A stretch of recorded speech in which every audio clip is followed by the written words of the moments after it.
સુની રે ડેલી ને સુના ડાયરા અને લાલ લાલ સનેડો આ બે ગીત જ્યારે પણ ડાયરામાં આવે એટલે પેલી યાદ મણિરાજ બારોટની આવે છે।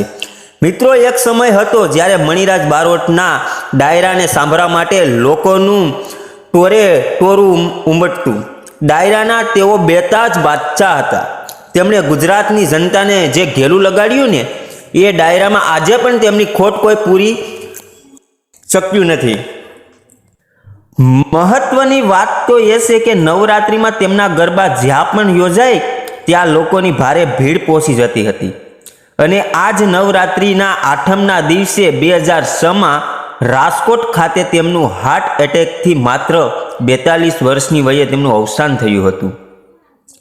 મિત્રો, મણિરાજ બારોટના જન્મ ઉત્તર ગુજરાતના પાટણ ખાતે થયો હતો। સંગીતના સૂર તો નાનપણથી જે તેમને ઘરગુથીમાંથી મળ્યા હતા। તેમના પિતા સારંગી વગાડતા હતા અને માતા લગ્ન ગીતો અને ભજનો ગાતા હતા। તેમને 4 સંતાનો હતા, જેમાં હાલ રાજલ બારોટ પણ એક પ્રસિદ્ધ ગાયક છે। મણિરાજ બારોટ એક ગાયકની સાથે સારા વાદક પણ હતા।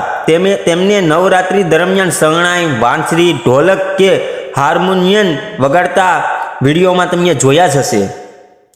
મણિરાજ બારોટના ભજનોથી લઈને તેમના સનેડો, લોકગીતો અને ગરબા આજે પણ લોકના મુખે છે। મણિરાજ બારોટ 9મા ધોરણમાં 4 વાર નાપાસ થયા બાદ ડાયરામાં પોતાનું જીવન બનાવ્યું હતું। તેમના હંબોહંબ વિસુડો, મણિયારાથી લઈને લાલ લાલ સનેડાએ લોકોના દિલ જીતી લીધા હતા। મણિરાજ બારોટના જૂના વિડીયોને આજે પણ લોકો સોશિયલ મીડિયા પર ખૂબ પસંદ કરે છે અને શેર કરે છે।